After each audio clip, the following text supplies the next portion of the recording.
Broadcasting to you live apparently from the Starship Enterprise. Where's our football background?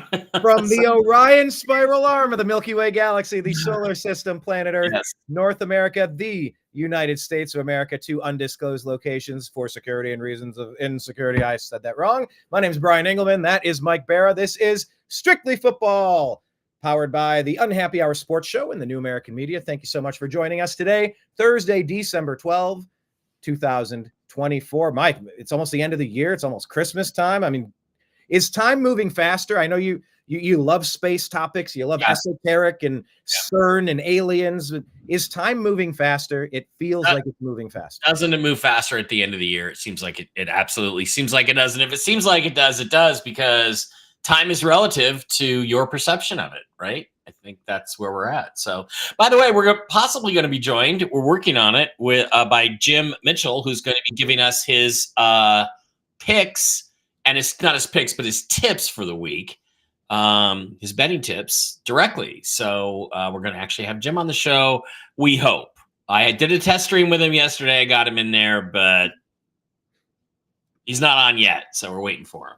Yeah, I know. It's like anytime I set up a really interesting interview with somebody, it's like, yeah, I'll believe it if it happens. You know, it's just a million things can change in people's schedules, but hopefully he can join us even surreptitiously or off to the side, or the man behind the curtain from the movie Wicked.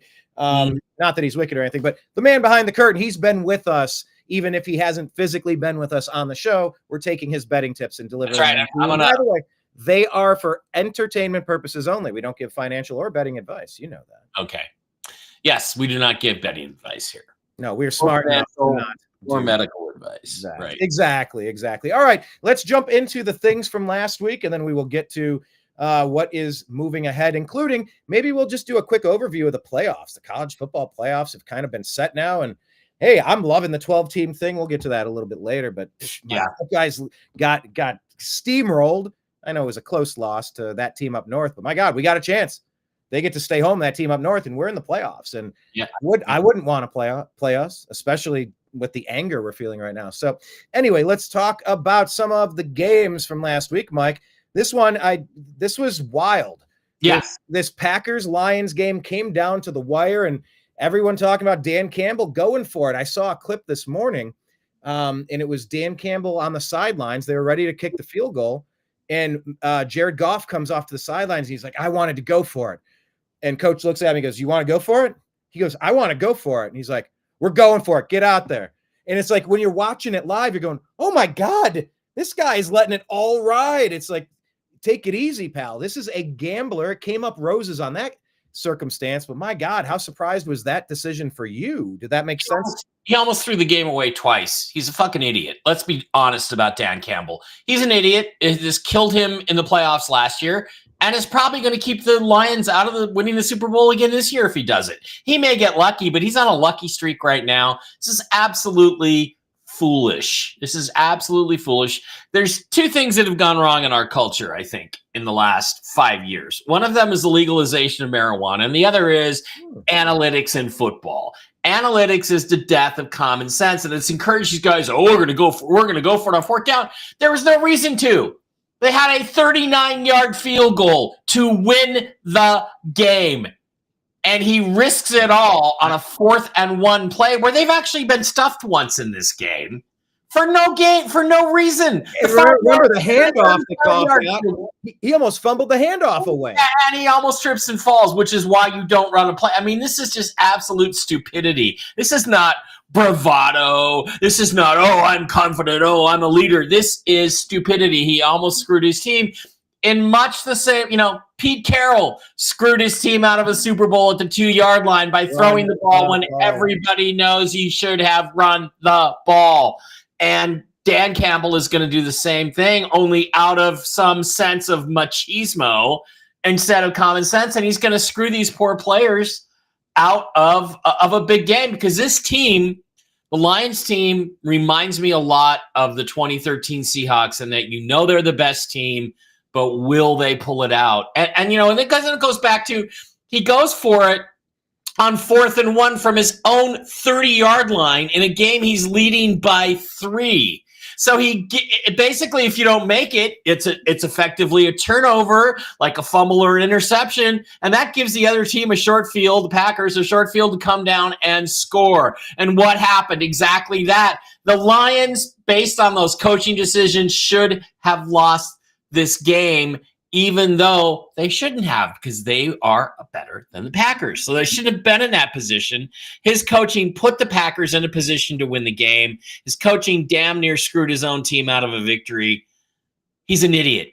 Okay, he is an idiot. And if I was the owner, I would say 4th and 1, 39-yard field goal, you're kicking the fucking field goal. Next time you don't kick the field goal, I'm fining you $1 million. If it costs us a big game, like a playoff game or a Super Bowl, I'm firing you.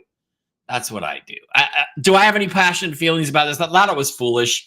I'm glad that the Packers had to play a tough game, even though they've had 10 days rest, because they're playing the Seahawks on Sunday night, and I'm hoping this takes a little bit out of them emotionally, that they couldn't make a big stop when they needed to. So I don't know about you, Brian, but I would have had a serious sit-down talk with my coach after that game, because you look like a genius when it works, and you screw an entire city when it doesn't. And one of these times, he's going to shoot craps. It's going to come up sevens. That's it. And it's going to be at a very inopportune time. And he needs to coach with a little more common sense from this point forward. Well, talking about the gimme nature of that field, what'd you say, 39? Roughly 39 versus 35. Yeah. If your kicker can't make a 39-yard field goal, you don't deserve to win the game anyway. But hey, I'll tell you what, being a Buckeye fan, I watched our kicker miss a couple that he could have, would have, should have made. I mean, we could have won against Georgia had we made that field goal, 2-3 years ago? Was that CJ's year? I'm trying to remember a couple of years ago. Yeah, I don't remember exactly. I mean, that was the national championship year. I think it would have been TCU in a cakewalk championship afterward, but we missed the field goal and we ended up losing it eventually. Or that's what kept us from winning it. But yeah, I watched the Buckeyes fumble the bag, and I watched Dustin Hopkins, one wide right, one wide to the left. These are not 50-plus field goals. Field goals are not guaranteed, especially with bad teams. Bad teams find ways to snatch defeat from the jaws of victory. Yeah, but this was like, I don't know. I mean, if you're the owner of the Lions, are you telling them to knock this shit off, or what? Are you letting them do it? I sort of firmly believe in dance with the one that brought you. I mean, Dan Campbell and it's not just him. Dorsey in that front office, he turned the Chiefs around. He turned the Browns around. He's turning the Lions around. Browns, so many mistakes with the Browns. Bill Belichick, letting him go, of course, when the team was stolen from us. We'll get to Belichick joining the North Carolina football team. Did not have that one on the bingo card at all. Bill's bingo card. But, okay, Jim, hang on. Jim is in the stream, but we're going to leave him in the background until his segment. So okay, Jim, I'm a big fan of Dance with the One That Brought You. I'm not fully understanding why their field goal kicker has been fantastic this year. Yeah, the field conditions were very favorable. I mean, all you have to do is line up and kick a 39-yard field goal, and you win the game. And he goes for it. On the clock. Everything. About 26 seconds. Yeah, there was hardly any time left. So that's pretty low. Because if it's 2 or 3 minutes, how many times has this happened? You go, oh, and they've taken the lead on the Chiefs. Oh, you left too much time on the clock for Patrick Mahomes and the referees. 2 pass interference calls and a phantom interference calls and a Travis Kelce. 85 yards later, rub route that doesn't get called, and you're in the end zone. So Now I will give the Chiefs, look. The doink off of the upright that went in, you can't fake the funk on that. That might be some spiritual Wiccan heebie-jeebie guru going on from Taylor Swift, trying to tie into those dark forces and guide that football off of not the pylon, off of the post. But that was a luck that's far different from Patrick Mahomes' skill and the refs rigging it from him. The thing is, look, I'm out I take Barkley for a walk in this local park here, right? And Angel Park. And there's an overpass where there's some drainage ditches and stuff. And there's rabbits down there. And they have rails with vertical posts, and I take carrots along. And, I swear to God, I'm walking along and I'm just trying to toss the carrots through the uprights and into the little bunny hutch. And I mean, I've hit those uprights 4 or 5 times, but I'm trying not to hit them. Right, If you try to hit it, there's not a chance you're ever going to hit one of those upright things. So that was pure luck or something else. That's not scripted, but still. Yeah. There are definitely scripted components. Yeah, we'll see how Chiefs should have 4 losses this year, and they only have 1. Well, let's see if you think the Chiefs' luck is going to run up when they play my Cleveland Football Browns this week. We'll see when we get to our betting component. Okay, let's keep plowing through the games here, because we really have separated the pretenders from the contenders at this point. We have 2 3-10 teams following this 10-6 win. Jaguars beat the Titans in a battle of who gets the first overall pick. Titans have a slim playoff hope alive at 3-10, but I mean, let's face it, it is what it is. And what were your thoughts on this game? Not a lot. I didn't see very many of the games because I was at the Seahawks-Cardinals game and on my way getting into the stadium and drinking beer. All I will say is it's 2 teams that are going to be picking in the top 5 or 10, and crummy game of the week, and it ended up being just about that crummy 10-6. So what can you say about it? Yeah, there's not too much to say. It's just, once again, are you sticking with Will Levis, and are you sticking with Trevor Lawrence? Taylor, I was on quarterback, or are you going to be in that market for one of the top 5 quarterbacks in those top 10? You have to be. You have to be. If your quarterback has not proven it to you yet, you have to be in on a quarterback. If they drop in your lap, you have to. Well, here's another team, and let's face it, maybe 2 teams. We like Tua. Tua's a good player. Tua has moments. Is he the bet? Is he top 5, top 10 in the league? I'm not going to go that far, but Tyreek Hill has been a totally different player with a quarterback that can get him the ball now. And look, my fantasy football team is riding Tyreek Hill. He's getting touchdowns in every game now, whereas he's been like the biggest bust in fantasy football history up until. But other than that, I mean, New York Jets have got to figure out what they're going to do at quarterback. Are they going to bring Aaron Rodgers back? Or with them drafting so high, will they draft a kid and put him behind Aaron Rodgers for a year or 2 like they did in Green Bay? But another team that if a quarterback comes to them in the draft, they've got to take him. And yes, obviously with the age and the lack of success, the Jets lose this one in overtime. Tua throws to Jonnu Smith. And Aaron Rodgers goes down. The team's 3-10. Miami improves to 6-7. They're right in the middle of that wild card potentiality there. So what do we take away? Now it's so weird seeing the Dolphins scoring 32 points again. They haven't been doing this all season, but obviously the lack of quarterback has been such a big reason there. They're a completely different team with Tua at quarterback, so he does make a huge difference for them. That said, they could still improve at quarterback and get a better one, but he makes a huge difference for them, and the Jets just are a shambles and a mess. And what can you say about them other than they're not going anywhere, and they need a complete reset, which is what apparently they're going to do. So too bad about the Jets. I'd hate to be a Jet. And there's a lot of people taking too much joy in Aaron Rodgers, not succeeding. But again, you look at his stat line: 339 yards, a touchdown, no interceptions, and a 104.5 rating. He remains a fantastic talent. I think it may be true that he doesn't want to take big hits anymore at the age of 41. But, there's a lot of people that just don't like Aaron Rodgers because he proved that ivermectin cures COVID. So let's, And I believe there was some information that came out, and there was a congressional report that discussed that very topic. And as somebody who had to bury his younger brother as his doctors were banned and threatened from prescribing that stuff like it was some sort of toxin instead of a potentially helpful therapeutic, because if that was approved, then they wouldn't have had emergency use authorization to force only one size fits all healthcare onto people. Yeah, I'm very, very aware of these issues and very keyed in to see when information comes out. So I've been an Aaron Rodgers fan for a long time. Yeah, I don't like giving fuel to the people that hate Aaron Rodgers because he's, in my opinion, maybe the second best quarterback I've ever seen, and maybe the third. But great player, and it's just he's got to move on. If he wants to keep playing, he needs to go somewhere else.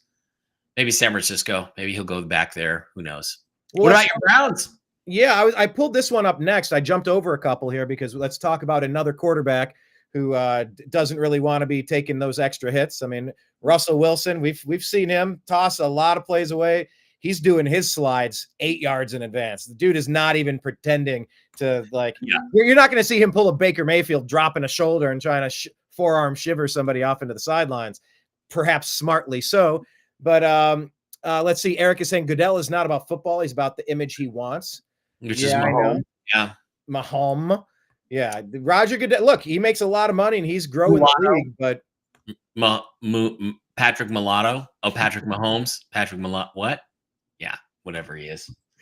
All right. Russell Wilson. Yeah. It's Russ, man. Look, this game was not really all that competitive. Without George Pickens. Without Pickens, I thought you had a chance. Go ahead, Mike. No, I thought without Pickens you had a chance, but from what I could tell and what highlights I saw, it didn't look like you guys were able to do much. No, and we have a problem on the offensive line. But once again, Jameis is throwing it north of 40 times in the game. Russell Wilson only 26. It's not like you guys did not you. I guess you do root for the Steelers because of Russell. Well, I root for Russ. I don't necessarily root for Russ. Steelers, but I root for you. Russ. Accidentally or reluctantly you root for Baker. You root for Baker, not for Tampa Bay. So it's kind of the same thing. Yeah, and then you sort of become fans of the other players on like Mike Evans and Rashad White, and it's like, well, if he does well, Baker does well, which means I am sort of rooting for most of the team, but it's strange. But yeah, the Browns have not had much of a running game. Nick Chubb just 48 yards on the day, only 11 carries.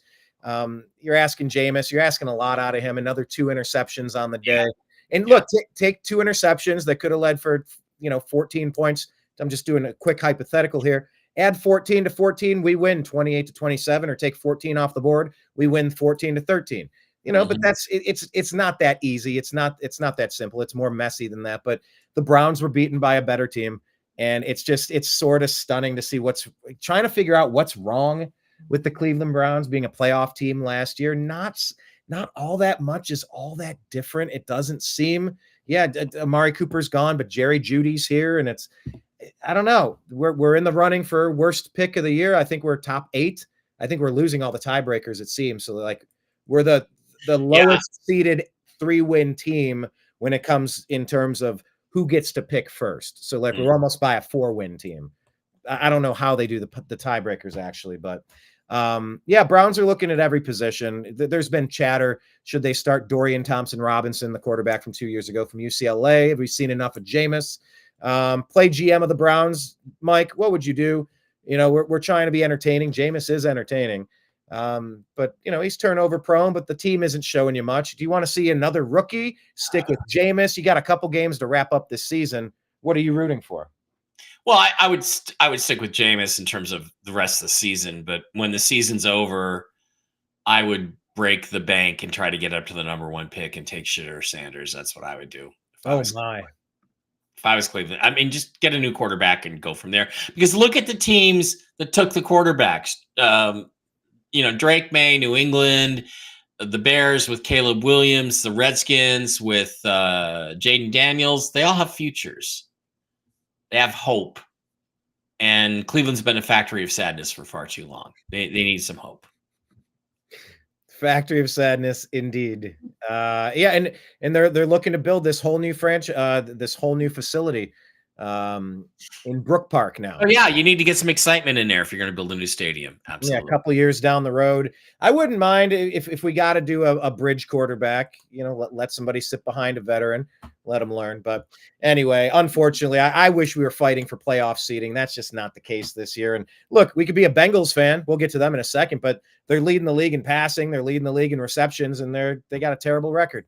Yep. Once again, you're throwing so much because you're not in games. You're not in a command position. You're trying to play catch up. So some of the stats will obviously be skewed because of that. Let's talk about a team here that has been winning games and winning them effectively for a while. The 11-2 Minnesota Vikings. Look, they're getting it done. Sam Darnold, 5 Yeah. touchdowns over the Falcons. Falcons slipped to 6-7. That puts the Tampa Bay Buccaneers in first place of that division. But did you have Sam Darnold throws for 5 touchdowns on your bingo card? I did not, but good for him. He had a great game. I think he gets to free agency. He's going to get paid. If I'm him, am I sticking around if JJ McCarthy's going to be there? I'm saying no. I'm saying, look, I'll re-sign with you guys for a Kirk Cousins deal or something like that, but you got to trade away JJ McCarthy. Otherwise, I'm not signing. Take it or leave it. When was JJ taken? Was he? He was the 8th or 10th or 11th, 12th pick in the draft. So he was top 12. Okay. Top 10, top 12. I think the Vikings actually picked 11th and got him. And it's a shame what happened to his knee. 10th overall, by the way. 10th overall. And he was the 5th of 6 quarterbacks taken in the first round. Right. It's a shame, but it's like, hey, Darnold is really doing it for them. And I think the Vikings are good. I don't think they're 11-2 good, but they got some weapons. They got some stuff going on. Sam Darnold, what a game. And if he makes it to free agency, if I'm Seattle, I'm dumping Geno and paying Sam because he's 7 years younger. Even though I think Geno physically can do more things than Darnold can, it's not like Darnold can't do things physically. He was a top 10 pick. He was the 6th or 8th pick in the draft when he came out in 2018. So, wow. And the Falcons dropped out of first place. They swept Tampa Bay, their biggest rival, and they're out of first place now. So Falcons, it's probably time to start thinking about Michael Penix Jr. and seeing what you got there. And this is the time of year that a lot of franchises want to see what they have on the bench. All right, well, here's a wasted season. We want to lose, but provide interest. Let's go to the young kid and see if he's got anything. Yeah. Special shout out to Dina Rona from the previous show, the Agree to Disagree show. With Blake Wally and myself, saying that the Lions have it going on. They do. And the thing I wanted to say about the Lions game, too, that was impressive, because it's one of the few games I saw this weekend, was that in spite of 6 starters being out on defense with injuries, they played well enough to get a stop when they had to and win that game. And that really says something about the character of that football team. Right. So. Quick couple questions here. RNGEEJ. I don't know how I say that. RN Geej saying, hey, y'all, curious to get your thoughts. So we got to start too. PPR League, fantasy football, Jennings, Njigba, McConkey, and Adams. Ooh. I'm just going to tell you, if you don't start Nick Jig, you are crazy. That guy is going nuts. He is the next Amon-Ra St. Brown. At a minimum, he's going to be playing at that level by the end of this year. He is just coming on. Seahawks are throwing the ball a lot. I think this is going to be a high-scoring game on Sunday night against the Packers. I don't think the Packers secondary is that great. I would start JSN if I was you. Absolutely. And who's your other one? Pick one more. Jennings. Well, which Jennings is that? Juwan Jennings on the 49ers now. Brock Purdy's back. There's injuries. Debo's dinged up, and McCaffrey's out, so they're going to their 3rd or 4th. I don't know. I like Jennings. I don't like the Rams, so I might go. The Rams defensively, I don't know. That's probably what I'd do. All right. Yeah, and I would agree. I like Jennings and JSN there. McConkey as well. You can't really go wrong with any of these 4. You got players that can go off. We've seen McConkey and Adams do it. But yeah, I'd probably go Jennings and JSN as well.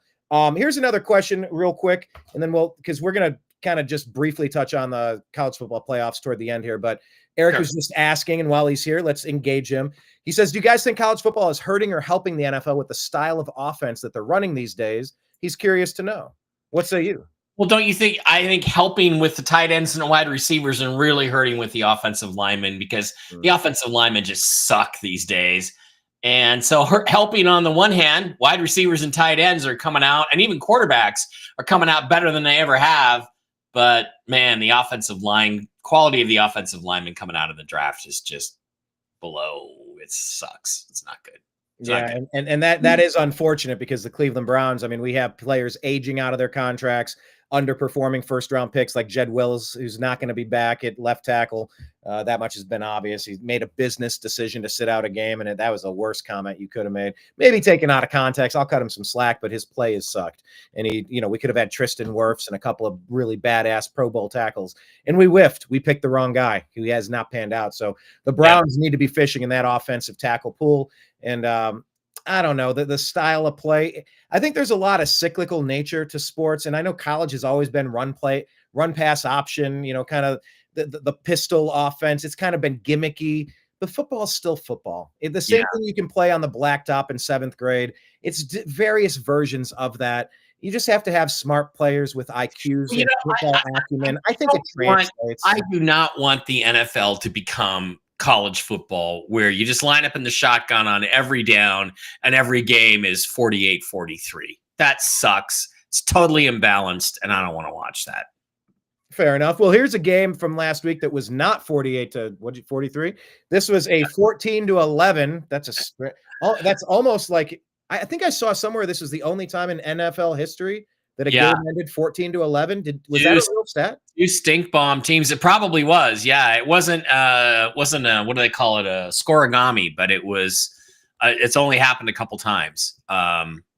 More so now on the 2-point conversion era. Used to be you had to get 3 field goals and a safety to get to 11. So but it's happened a few times. But the key thing in this game, and again, I didn't get a chance to watch it. Both teams suck. We forgot the Vikings. We also forgot that Daniel Jones is in the mix there too. You got Sam Darnold, you got Daniel Jones, and you got JJ McCarthy. Yeah, but Daniel Jones he's there for the deep playoff run. If he twists an ankle, you got someone that's been a NFL starter for the past 3-4 years. I don't know that he's the long-term guy. He's a bridge to level up their backup quarterback position. You might have had a different perspective. Maybe you're thinking they liked him enough to bring him in. Maybe he could actually compete for the starting role. Daniel Jones, maybe if somebody says to the Vikings, look, we know he's injured, but we'll give you our 1st-round pick for JJ McCarthy. Maybe they're going to go, maybe we'll just re-sign Daniel Jones to a long-term deal. And Sam Darnold, we can sign those 2 guys. Maybe they'll be our quarterbacks, or I don't know. They got lots of options there. Yeah, and these are all opportunities to assess the people on your roster. That's for sure. Yeah, the key thing here is you can win people over even if you had a different plan. Right.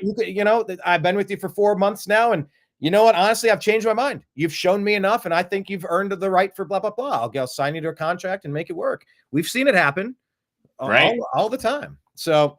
Yeah, I don't know. But anyway, back to this one. I did look it up. No, there have been 4 games that ended this way. I think the Browns. Okay. The key thing here is the injury to Derek Carr. The Saints' chances of making the playoffs are pretty much gone.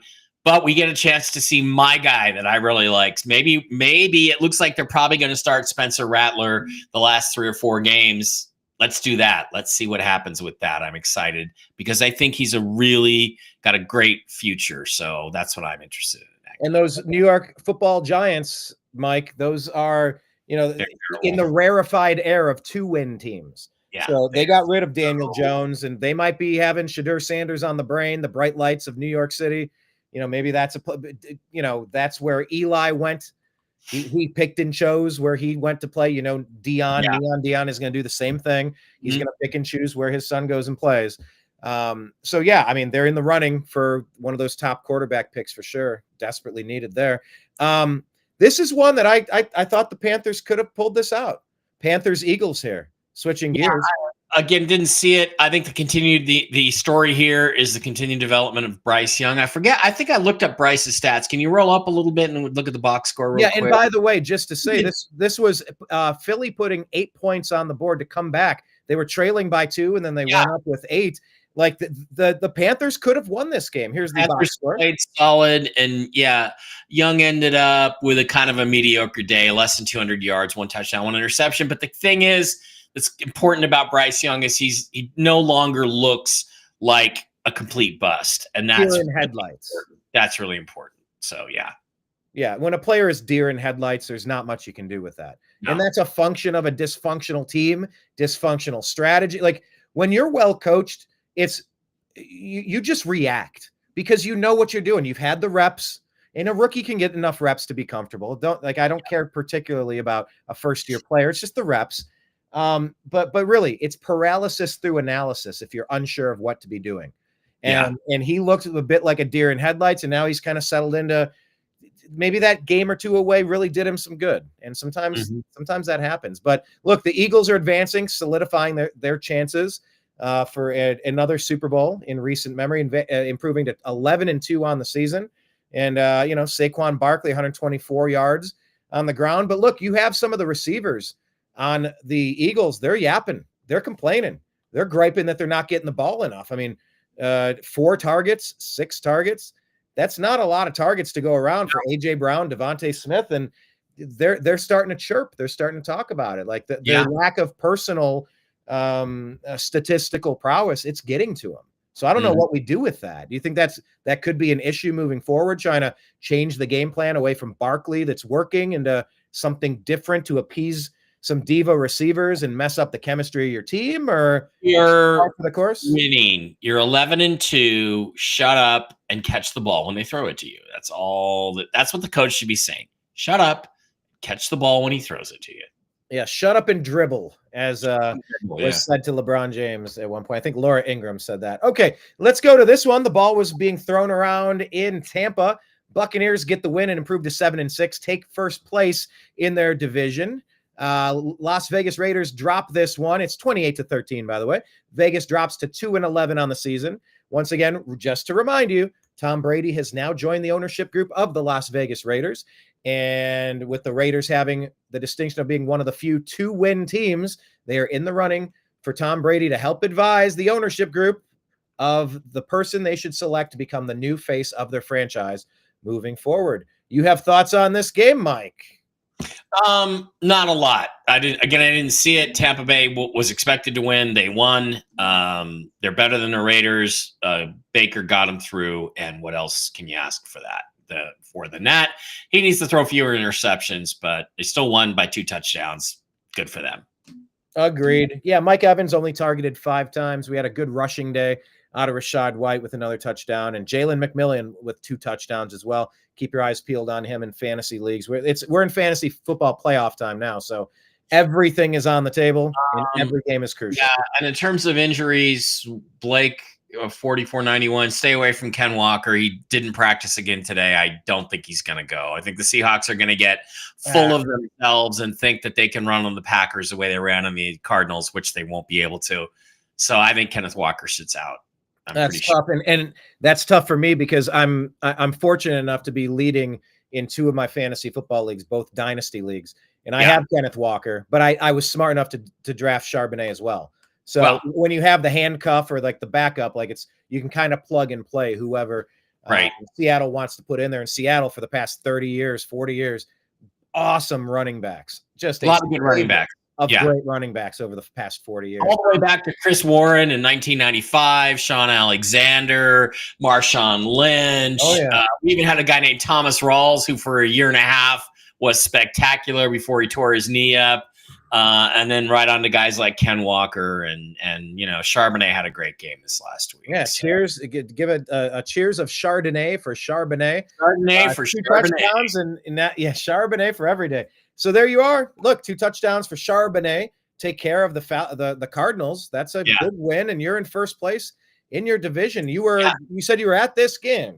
Yes, Dave and I road tripped up to Phoenix to go watch this game, and it was one of those games where it's like things were obvious from the start. It was obvious the Seahawks were physically superior on both sides of the ball to the Cardinals. Kyler Murray tried to throw deep twice in the first quarter, got picked twice, ended up being 2 Seahawks touchdowns. They converted.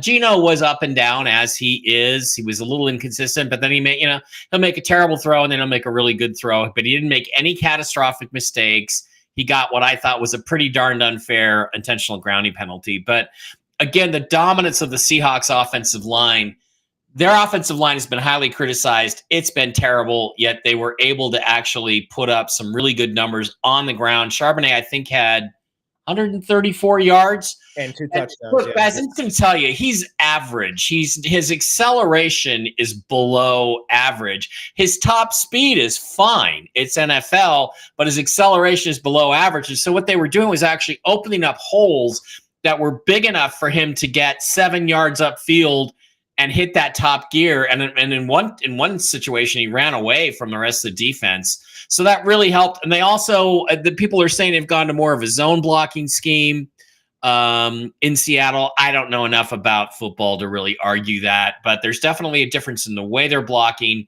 especially in the run game. And Geno was basically untouched. So it was a very comfortable, easy win. And look, Kyler Murray looks terrible. The Cardinals, they just don't have any difference makers on either side of the ball. Not one. Marvin Harrison Jr. He had 4 catches. I didn't even notice him. Their tight end, I forget the tight end's name. McBride. McBride had 4 or 5 catches, 7 catches, but ultimately wasn't able to make a big difference, didn't score a touchdown. Our secondary looked really good. The other observation is the Seahawks defense is playing really well, especially the linebackers. Leonard Williams is a monster. Byron Murphy, the number 1 pick, 16th overall, is a mediocrity. He looks like a 4th round nose tackle that you'd pick for a 34 team. So I'm arguing this on Seahawks Twitter all week. I watched him on individual plays. He doesn't overpower anybody. He doesn't outquick anybody, and I'm just so tired of Seahawks Twitter trying to sell this guy some great defensive lineman. He's not. Tell people really quick how to follow you on Twitter or X. Seahawk Boy Mike B on Twitter X for football stuff, and then Mike Bara 333 at Mike Bara 333 on regular Twitter. But that's a little political and so forth. So, well, that's who we are. We comment on the news of the day. It's not our fault. We got to decipher what's going on. Yeah, But yeah, if you want to follow the Unhappy Hour, we're at the Unhappy Hour _ on X, and we have a Browns Family Doc at Browns Family Doc Twitter X, and that's for the Football Equals Family documentary that I made of the Cleveland Browns' perfect winless season parade. Did that a few years ago, and also check out Strictly Football on X at TNAM Football, for the New American Media, at TNAM Football. Eric here in the group, he says, I could drink beer with you guys. Good show. Come to Vegas. We'll all meet in Vegas. Maybe for the Super Bowl, you guys come out and stay in Vegas, not at my place, but you can stay in Vegas and we'll all go to a sports book somewhere and watch the big game. How's that sound? So that's happening this year. That's in Vegas. No. The Super Bowl's not in Vegas again. It should be here every year. It should be here every year after last year. It was so phenomenal.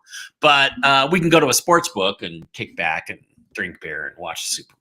So where is it? The Super Bowl's in New Orleans, Caesars Superdome, it says. But thank you. What beer do you drink? Do you drink beer, Mike? Actually, I tried one at the Toaster at the State Farm Stadium, a Kilt Lifter Amber Ale, and it was delicious. Nice. So that was a good one. Lifter. What did you think? I'm always curious to get vibes on stadiums. I was long story, but the Arizona Cardinals stadium became a client of mine, but I'd never been there. That being said, what is the stadium like? What was the experience? It's a mausoleum. If it wasn't for the constantly pumped in rap music and drums beating and rock music and screaming DJs, it would be dead silent in there. They have no fan base. They don't really care. The team's not very good. It's dead in there. And there were moments when weren't pumping in music or playing their stupid siren.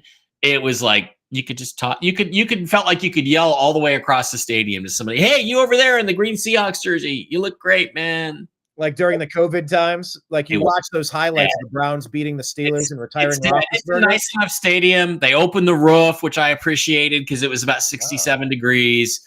There was some good looking food there. I decided I'm just going to try the hot dog and the pretzel, and they were typical mediocre hot dog pretzels, but there were some nachos, and I'm not sure which one of the different kiosks or places there they got them from, but the nachos. I would say if you go there, look for the nachos, get a Kilt Lifter beer, and your team will probably win because the Cardinals are not very good.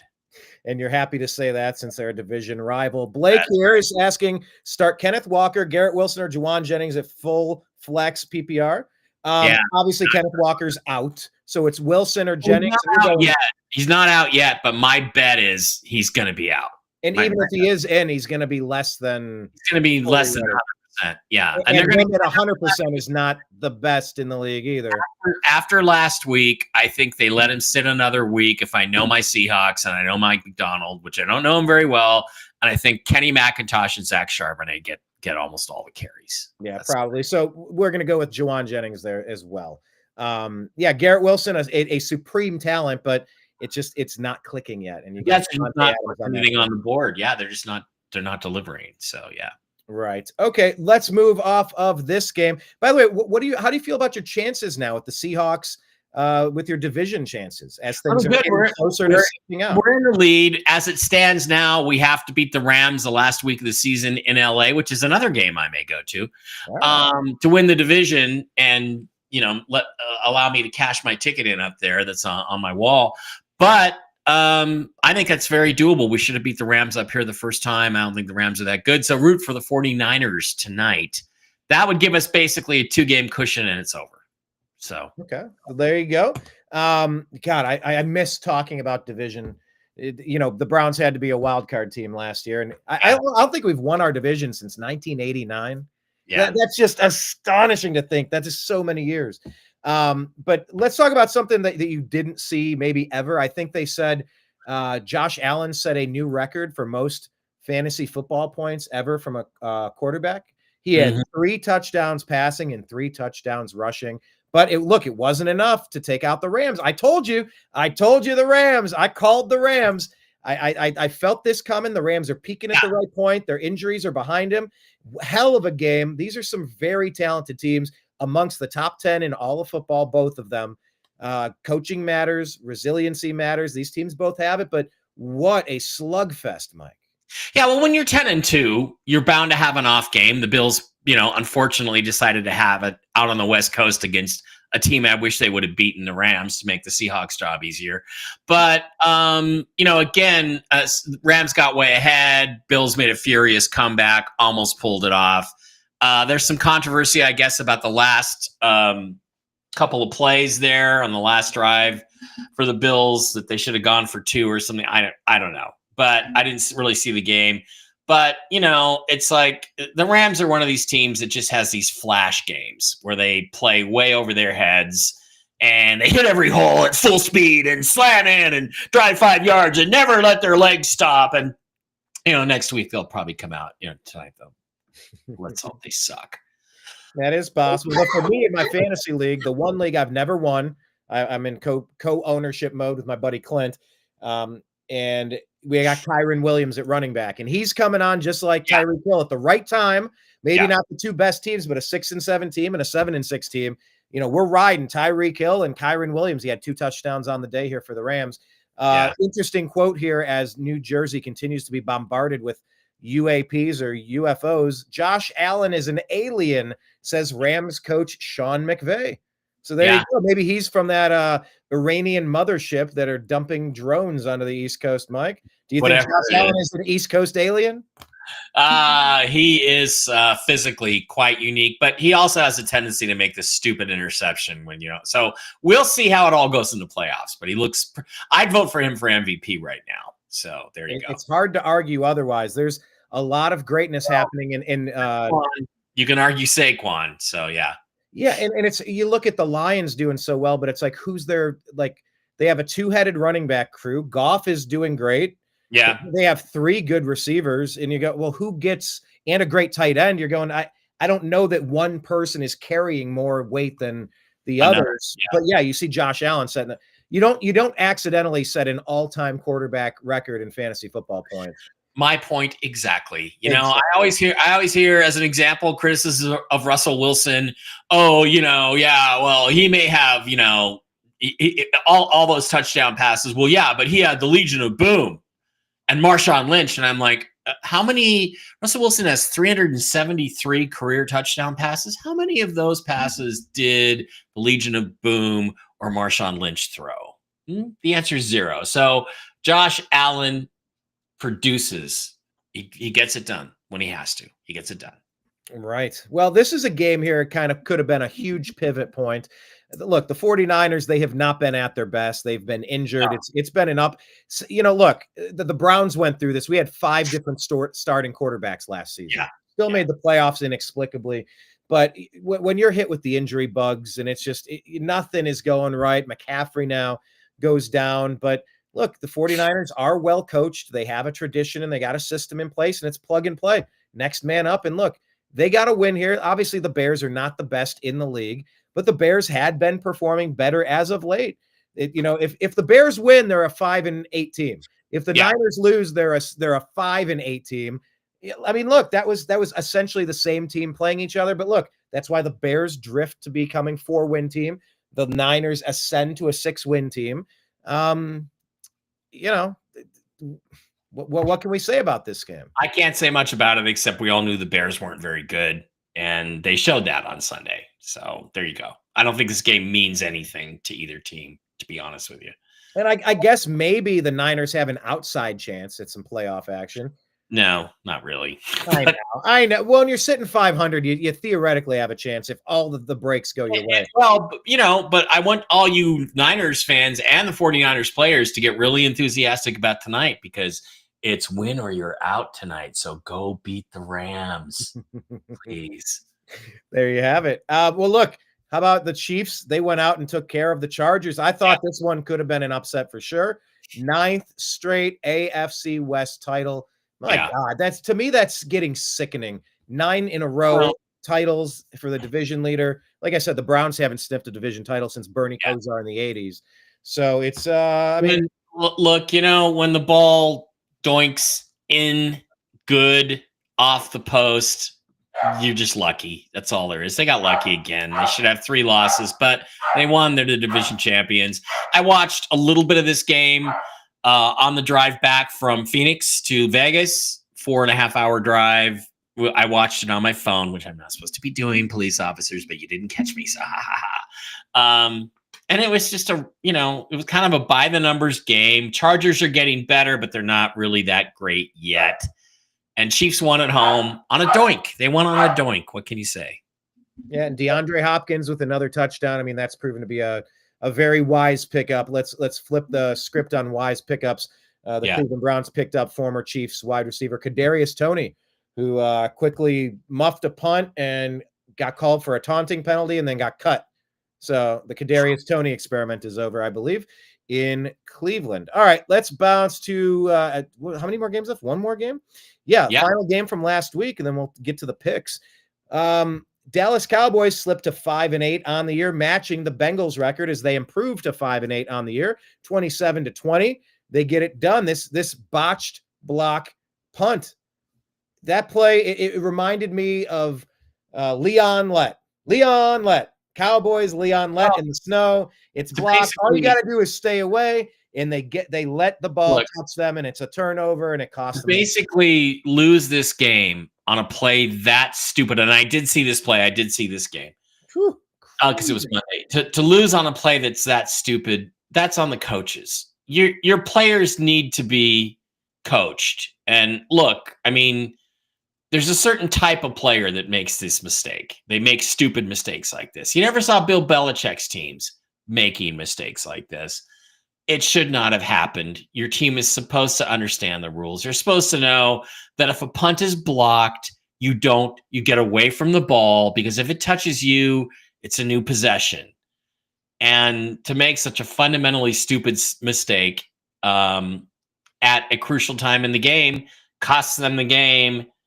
You got to blame the coaches, period. That's all there is to it. And Burrow looked like Burrow. So, well, maybe I'll accept that, because I'll share a story. I was a junior on my undefeated team. We were a state championship caliber team. We were winning at halftime in a Division I school in Ohio, the best football state in the country. You can argue Texas or California, or Pennsylvania, but Ohio's right there. we were coached in the this for the third round of the playoffs. I was a starter on special teams, and I was the first backup at defensive end for some 2 all-state defensive ends. And we were coached all week. They have this thing they do on kickoff. They'll do a little pooch kick. They'll just kick it off the tee, and it'll be a quick pop. And so you better be ready to catch it as the front line defender. Instead of turning and running, make sure you're ready, and you watch it go over your head before you turn and run. Yep. Well, the whole first half, nothing happened. We were getting our ass kicked by Cincinnati Coleraine. Great program. They actually ended up using Orlando Pace's little brother, Ivan Pace, inelligibly. Wow. They had to forfeit the game 1-0. That's the game that you told me that story. Yeah, it was wild, but we were getting motorboated by this team. They were really damn good. But first half, they don't do the thing, and I was really keyed into it. I think you're right, though. We practiced it all week, but the special teams coach didn't get us all together at halftime and go, just one reminder going out there. Remember that they kick this thing. They do the little pop-up onside kick thing. I don't think I got that reminder, but I'll raise my hand and say it was on me. They did the little pop-up. I took a step back and went, oh, shit. And I took a step up, and I go, now I can't get to it in time. Okay, I'll let it bounce and come to me. They tricked. I wasn't prepared. The ball bounced, and it went the exact opposite. If it went toward me, I would have grabbed it and fallen down. I would have been fine. I have hands. But it hit and went exactly backward, and they got an easy onside kick, and I went, adding insult to injury. My God, I screwed that one up. But yeah, you're right. I was not reminded before the play. Job to remind you. You're the player. You got a million things on your mind out there. You're trying to make a play. The coach needs to remind you before it's your fault. So I don't blame you for that one. I don't. I'm glad we reached a nice agreement on that. But yeah, that was always one of the biggest bumbles that I ever had on a football field. There's very few that I would look back on with oh my God, but that was probably the worst one. But anyway, yeah, situational awareness. You got to be aware of what's happening there. Okay, I think for the Cowboys, of course. That'll wrap up the games for last week, which brings up our midpoint section here, where we're going to talk about our educational purposes only betting tips. Betting tips with Jim Mitchell. We're going to bring Jim Mitchell in, and Jim, we're going to put his tip sheet up on the screen, and I'll take care of all that, Brian. And we're going to get this week's special betting tips from our new member of the crew here, Jim Mitchell. James Mitchell, how you doing, buddy? How's it going? Good, guys. Good to see you. All right. So let me get your screen up here, and I was going to ask you. You found out something about the Eagles and the Pittsburgh Steelers, which I found extraordinary, that I think you should tell everybody. I don't think it's on your sheet. Is it on your sheet, or yeah, it might be. Yeah, it is on the sheet. It's just, I went to school in Philly when I was a kid, and I probably should have known this, but I heard a blurb on television. I think it was on Cowherd morning show. Right. And I think McIntyre stated that the Eagles had not won or the Steelers had not won a game in Philadelphia since 1966. And I researched this, and I said, this can't be. Well, we're talking NFC, AFC, so these two teams, theoretically, they'll only play each other once every 4 years. Mm-hmm. And I did the research, and sure as shit, I mean, the Eagles are 10-0 straight up at home against the Steelers since 1966. Now, that doesn't take into account the point spread and as far as betting is concerned. But if you're playing this team on the money line, this is a good play this week.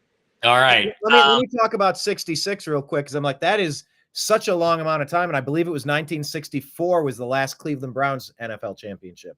It's been even longer since the Browns have been relevant on a championship level. Wow. That's wild. All right, Jim, I think I'll drop me and Brian out of here and let you and your picks go, and you can just tell everybody what you found out about this week, okay? Okay. Let's start out with actually tonight's game, the Rams at Santa Clara.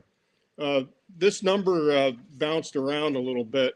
It opened at 2.5, and it went to 3 last night, and I'm checking Boyd Sports, and right now it's back to 2.5. The Rams are 3-9 straight up against the 49ers, which is significant.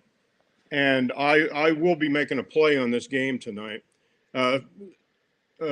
Purdy is 14-5 against the spread at home. So the Santa Clara 49ers look real good tonight. And I will be making a play. I like the number. The number went back to 2.5. It's a division game. And normally I don't like to play a division game if it's over 3, even 3.5. I don't like. So I like the 2.5 here. The next game I have information on is the Redskins and the Saints. Dogs of 6 points or more are 36-24 against the spread. The Redskins are favored by 7.5 in this game. I really don't like making a play on this game. That's the only information I actually have on this game. The Dolphins and the Texans. The Texans are a 3-point favorite in Houston. The Dolphins are 8-20 against the spread as an underdog. And they are 1-14 versus teams with winning records. And the Texans are 4-2 straight up at home. So I like the Texans in this game. The Jets are a 3.5-point favorite over the Jaguars. And as far as we know, Trevor Lawrence is still out. I really don't like a play on this game. Mac Jones is 3-16 against the spread. And I believe he is slated to play quarterback. The Bengals and the Titans. The Bengals are favored by 5 points. The Titans are 2-11 against the spread. I don't like a play on this game. The next game I have is the Ravens are a 16.5-point favorite. This game opened at 14.5, and it went to 16.5, I believe, early yesterday. The Ravens, any double-digit favorite this year, which they are this week, are 5-5 against the spread. That's not significant, but double-digit favorites straight up are 9-1, which is significant. Lamar Jackson is 19-7 straight up. He is also 3-11 straight up as a favorite of 7 points or more. So that kind of cancels things out if you're looking at playing the Ravens straight up. Although I do like the Ravens this week on the money line. Lamar is 23-2 straight up versus the NFC. Now the last game they played the NFC, I believe it was Los Angeles. They lost that game, and I believe that was last week. So he is 23-2 straight up versus the NFC. Dogs of 6 points or more are 36-24 against the spread. That's not a real significant number. That's like 1.5 to 1 ratio. I do like the Ravens on the money line, though. The Chiefs are 4.5 favorite over the Browns. The Browns are 17-26 against the spread at home. The Cowboys and the Panthers, this is the first time I believe the Panthers have been listed as a favorite last season and this season. The Cowboys are 3-14 straight up as a dog. I like the Panthers as a play this week, and the 2.5, I would go ahead and lay the 2.5. The Steelers and the Eagles, we had already discussed that. The Eagles are 10-0 straight up at home versus the Steelers in 66. The Bills and the Lions, this is a coin flip game. I'm not crazy about this game, although this is probably the game of the week to watch, and I'm sure everybody has the Bills and the Lions. Not everybody, but most people have them in the Super Bowl. The Bills are 18-6 straight up after a loss, which they lost last week. The Bills are 7-2 straight up versus the NFC. The Bills are also 10-5 straight up versus playoff teams. The Lions are 34-9 straight up. They're also 9-4 against the spread this year in 2004 or 2024. The Lions are 25-8 against the spread at home, and Jared Goff is 35-11 against the spread indoors, which is a good number. The NFC North, which the Lions are in, are 24-12 against the spread versus non-division opponents. So this is a 2-to-1 ratio on this stat.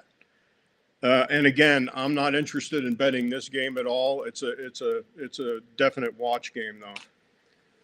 The Colts and the Broncos are 15-20 against the spread. The Buccaneers and the Chargers are a 3-point favorite in this game. The Chargers are 2-5 straight up versus teams with winning records. The Packers, they're a 2.5-point favorite against our Seahawks. The Packers, with the NFC North, is 25-13 against the spread versus non-division opponents. They're also 18-3 straight up in December.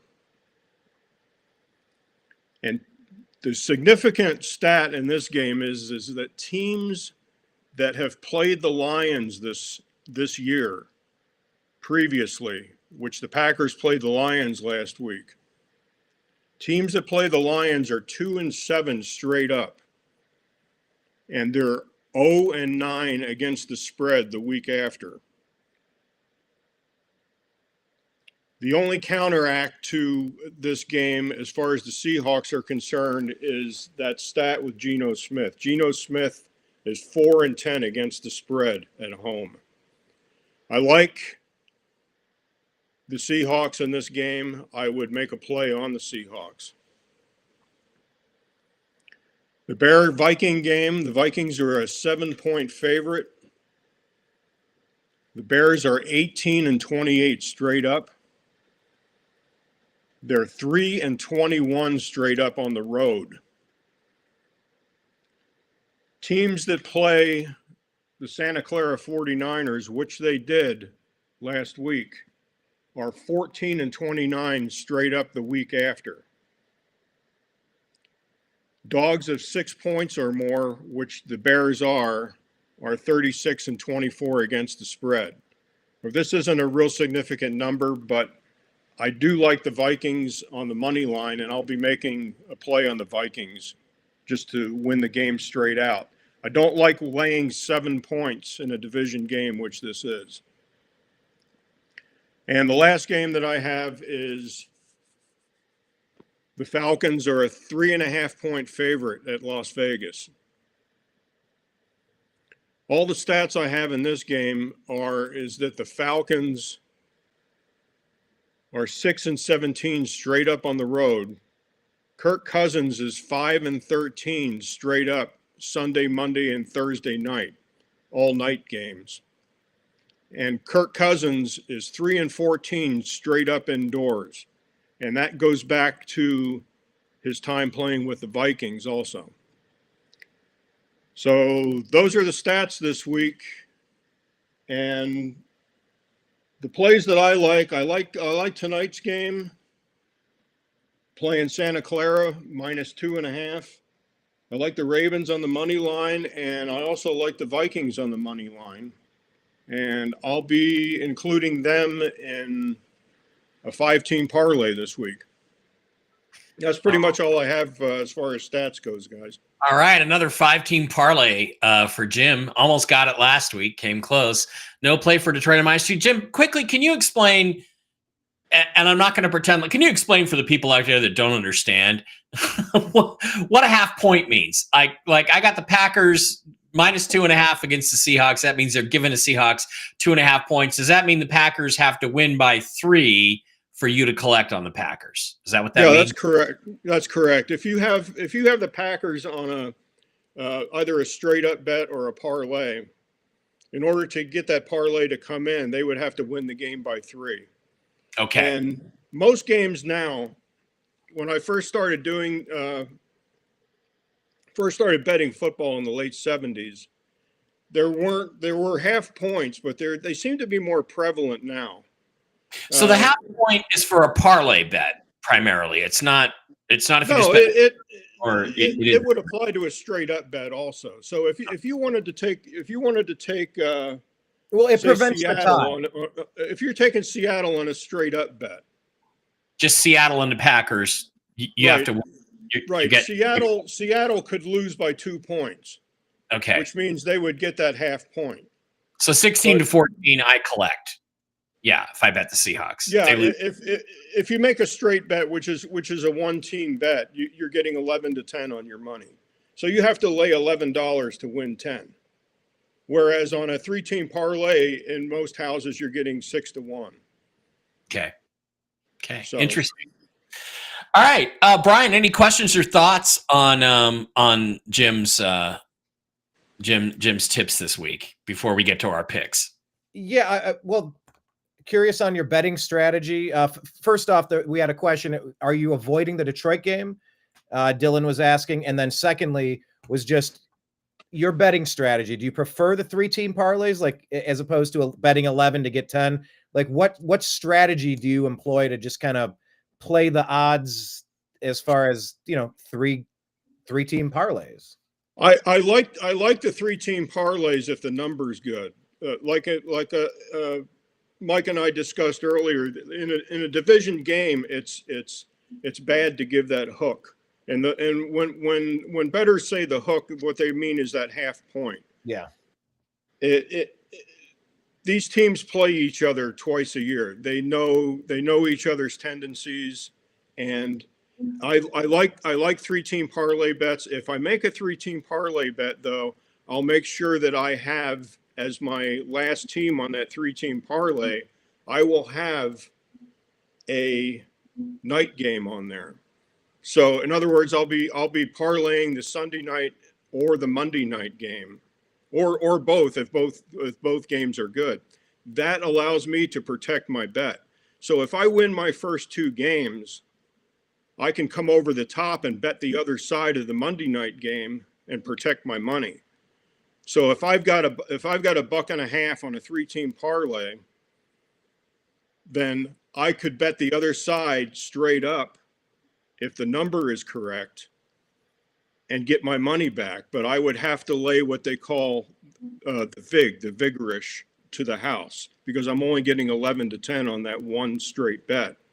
So in other words, if I had a 3-team parlay and I was betting the Bear Viking game as my last game, the number is 7.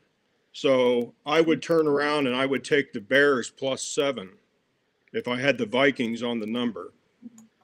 But you can hit the middle also. It gets a little confusing. If you had the Vikings on the money line on your parlay, then you could take the Bears plus 7, and technically you could hit the middle.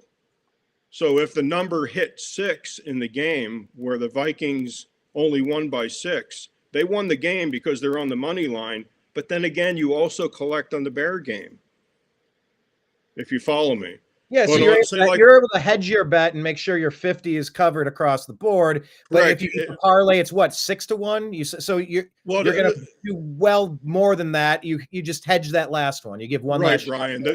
On a 3-teamer, you're getting 6 to 1 in most houses. But to make the math simple, if you laid $100 bet on a 3-team parlay, you could bet the other side of the Bear Viking game and take the Bears, but you'd have to lay 110 to win 100. Mm-hmm. So in other words, if you win your first 2 games on that 3-team parlay, you're home free. You're not losing. The worst you can do is enough by getting the first 2 wins and hedging your bet against it, so you're already fine. Now the worst you're doing is you're going to get total, you're going to get about 5.1 to 1 instead of 6 to 1 because you laid another 110 on the Bears to protect your original bet. So if the Bears happen to, if the Vikings don't cover, in other words, and the Bears win the game, you collect 210.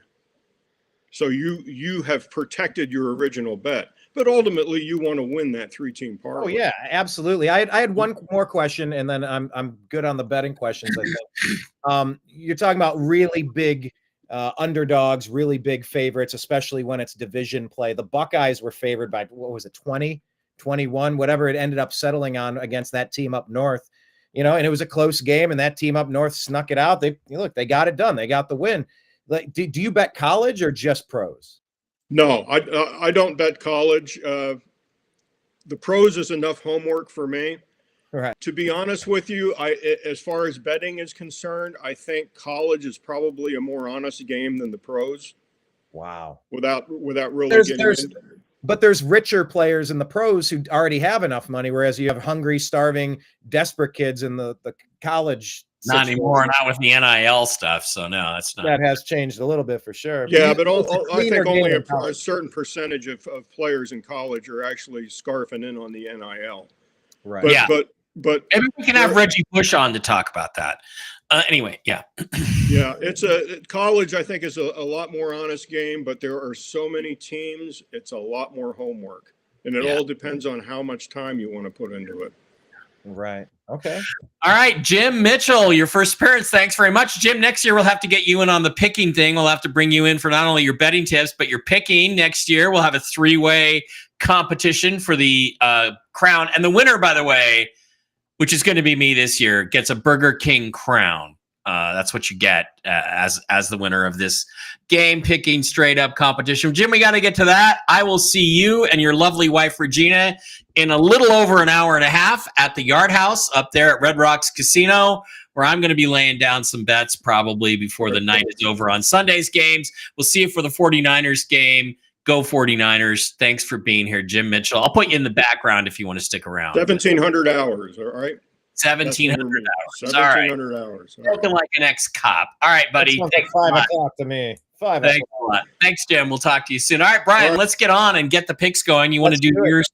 I will. And by the way, for people in the chat room and for everybody out there, we have our link right there. That's where we make our picks. It's we don't have a sponsorship from NFL Game Picker, but that is what we are using.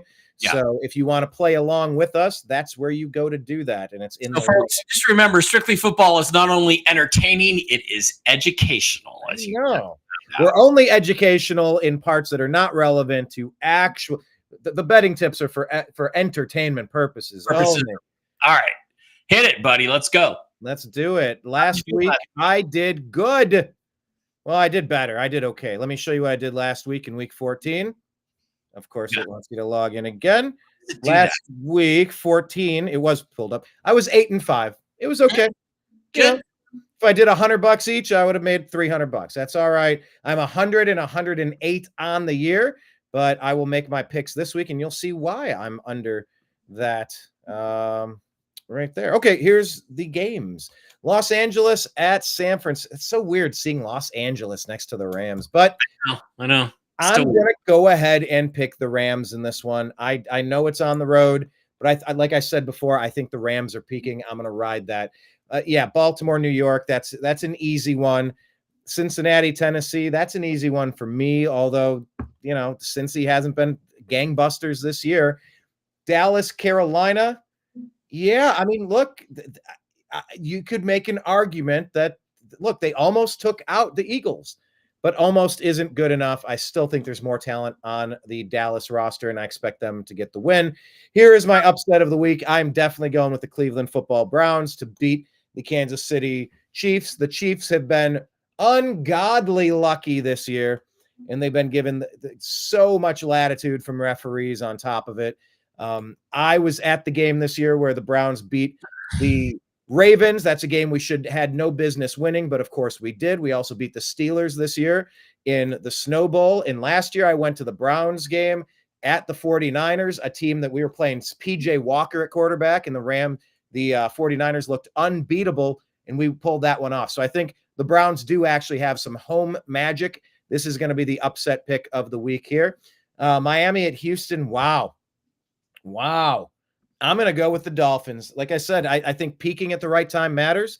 And, Texans, they're good, but they're not the same team they were last year. They're not as strong. So I'm going to say the Dolphins are go ahead and do this in Houston, pull off the upset. New York at Jacksonville. I'm going to go with New York. They're 2-3 win teams that could go either way, especially if Trevor Lawrence plays. But I think New York has more talent. Washington at New Orleans. Yeah, especially with quarterback injuries. I'm going with the Redskins there. Buffalo at Detroit. Good Lord. I'm going to come back to that. Indy at Denver.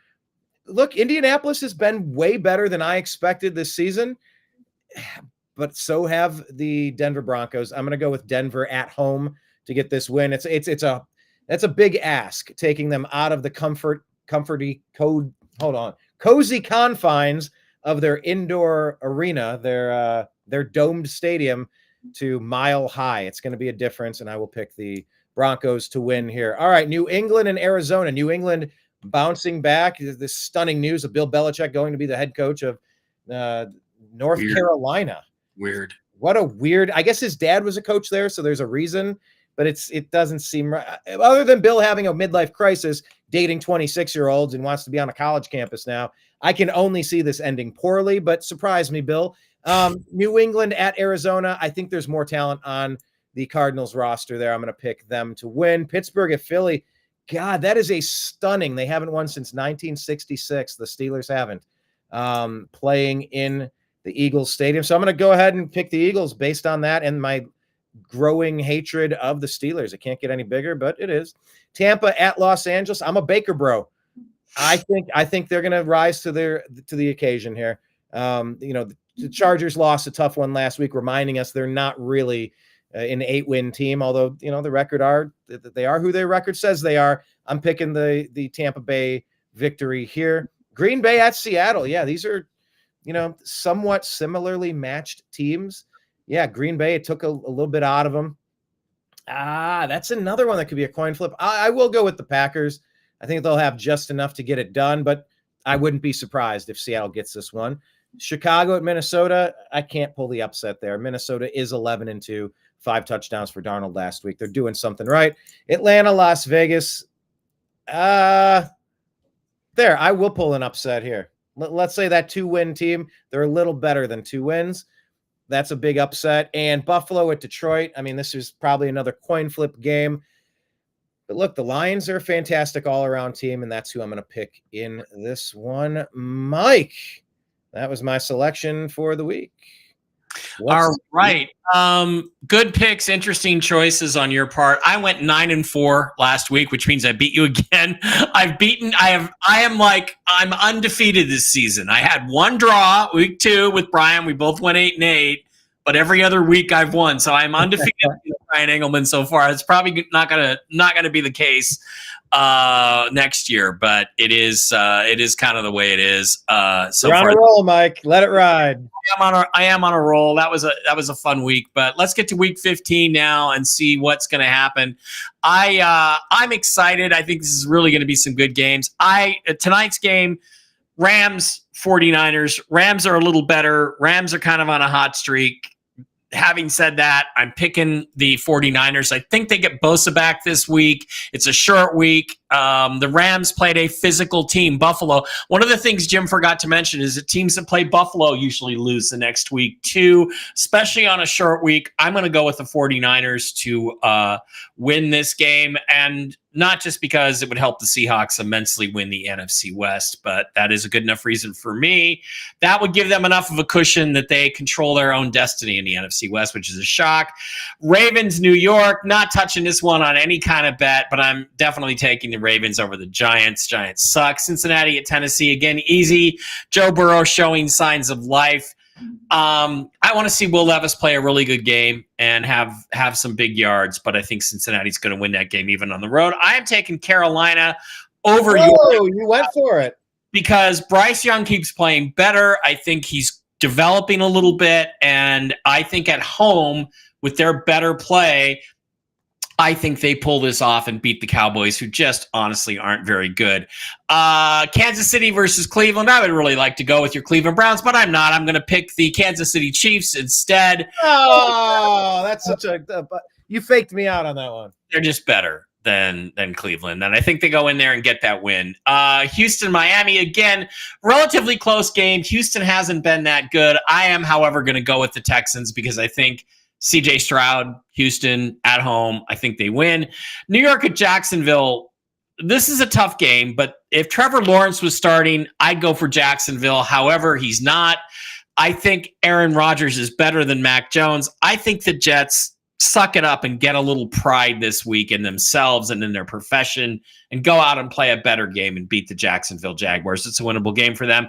Washington, New Orleans. I'm hoping Spencer Rattler gets to start. I love him. I think he's got a great future in the NFL. I wanted the Seahawks to draft him. I want him to do well. Having said that, I'm picking Jaden Daniels and the Redskins because Jaden Daniels is getting healthier every week and he's playing better and better again. Now we come to Buffalo and Detroit. This is a tough game to pick because the Bills put a lot of energy into a losing effort on the road. Now they're back on the road against maybe the best team in the NFL, the 12-1 Detroit Lions. However, the Lions are banged up. So to me, this is a pick'em game. It could go either way. I would take whichever team was getting the points in this. I think the Bills are probably the underdogs if I was going to bet that way, but I'm picking straight up. I'm just going to take the Lions because they're the home team. That's the only reason. But by the way, the spread on that one, they're showing Detroit giving 2.5. Okay, I would take. If I was betting this game, I would bet the Bills then and take the 2.5. Okay. And I'm not beyond Dan Campbell doing something idiotic to screw this game up. But this is the game of the week for sure, and I do think it's going to be a tight ball game and an exciting game to watch. Indianapolis, Denver. Anthony Richardson could shock us, but Denver's at home. Bo Nix is playing great. I think it's a win. The Cardinals stink, but again, I think they're professionals. I think they have some pride. They're at home. They suck, but they suck less than the New England Patriots. I think this is a game where Drake May has a good game, but they still lose because they're just not going to win on the road. Pittsburgh and Philadelphia. I am so tempted to go down to Red Rocks Casino tonight and make a bet and take the Pittsburgh Steelers to break that curse from 1966. Wow. However, I'm not going to because I love Russell Wilson. I believe in Russell Wilson, but it looks like George Pickens, their best receiver, their best player, is not going to play. I don't think they can go in there and beat the 11-2 Philadelphia Eagles on the road in Philadelphia. So to pick this game, I'm going to go against my gut instincts. I just wish Pickens was playing. If Pickens was playing, I'd say Pittsburgh, but I'm picking the Eagles. No, I'm not. I'm going to pick the Steelers because I believe in Russ. So I'm going to take a wild card on that one and just say I think they break the curse this weekend, just barely, somehow, some way, because there is some dissension in Philadelphia in the locker room. They're not throwing the ball very well. Steelers have a good defense. I think that's my possible upset city. Tampa, Los Angeles, got to go with the Chargers. They're a little bit better. Tampa Bay will still be in first place at the end of the day because I think the Falcons are going to lose it. Well, we'll see about the Falcons. They're not going to lose. Green Bay at Seattle, the other interesting game, the Sunday night game. What's going to happen here? Well, the Packers are coming off a tough physical game. However, they've had 10 days to rest, recover, and scout the Seahawks. I think they're going to come in, play a very solid game. You've got Matt LaFleur's offense against Mike McDonald's defense. Seahawks have won 4 in a row. It is incredibly difficult to win 2 in a row in the NFL. It's phenomenally difficult to win 3 in a row, and it's pretty much well nigh impossible to win 4 in a row, as the Seattle Seahawks have done in the NFL. Winning 5 in a row is unheard of. Having said that, I'm going with the Seahawks. Hey. Action green uniforms. I think they're playing well enough that Mike McDonald's defenses will confuse Jordan Love, and unless there's a late fourth quarter breakdown by Geno Smith, I think if he manages the game, if he doesn't throw any stupid interceptions or make any huge mistakes, I think the Seahawks can squeeze this one out just barely and put a hammerlock, a stranglehold on that NFC West. Bears, Minnesota, no question, Minnesota's the better team. They're going to win. Falcons, Vegas. I want to pick Vegas. However, look, the Falcons aren't done. They have professional pride. They're going to go out there and they're going to play hard. The Raiders, I think, are tanking for Shedeur Sanders, so I'm going to take the Atlanta Falcons, and those are my picks for the week, Nice. Brian. And by the way, Dylan was asking if Bosa playing would change my mind at all. I mean, it helps. It helps the chances, but no, I don't think so. I don't think they're going to get the win. We'll see. We'll see how it shakes out. I guess the final bonus question of the day here, because this is normally where we wrap it up, but look, this is huge. This is the very first ever college football playoff. Yeah. So, I mean, what did you make of this? And how did I will say this? I have a problem with the conference winners getting the buys. I don't know that Boise State deserves a bye over Ohio State. I don't know that some of these teams, Arizona State, like, do they really deserve a bye? It's kind of like the NFL, where if you win the division, you're the home team in the wild card playoff game. That's just the way it is. Tough shit. Win your conference. About it. So I like the playoff. I think it's good. I think they picked all the right teams. Alabama did not deserve to be in. And nothing makes this Washington Husky fan happier than to see Kalen DeBoer fail his first year in Alabama.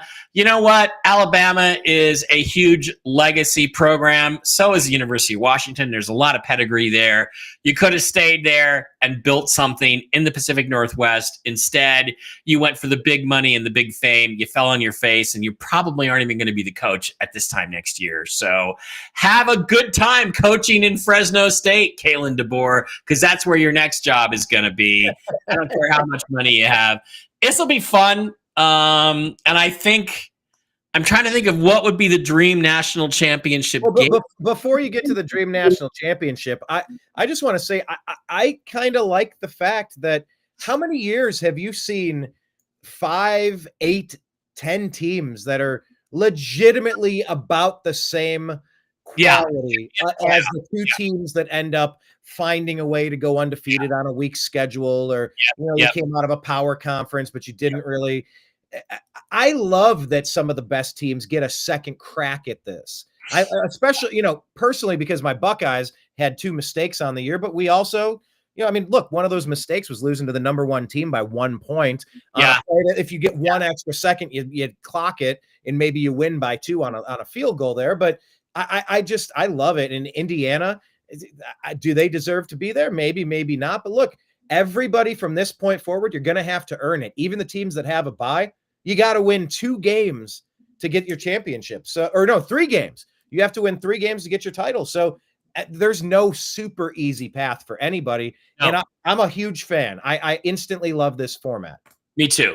So let's look forward to these games, and there's going to be some upsets. Tennessee's going to knock off Ohio State or something. Oh, stop it! Or SMU. Is that SMU's going to knock off Penn State? Something weird's going to happen. I promise you, in one of these games, something weird's going to happen. So let's look forward to this. And this just makes this so much more interesting. I wish the regular bowl season would start this week. Because Tuesdays and Wednesdays are so boring. Let's just start playing all the other little bowl games that aren't part of the playoff right away and fill in the next couple weeks. I'm looking forward to this. It'll be fun.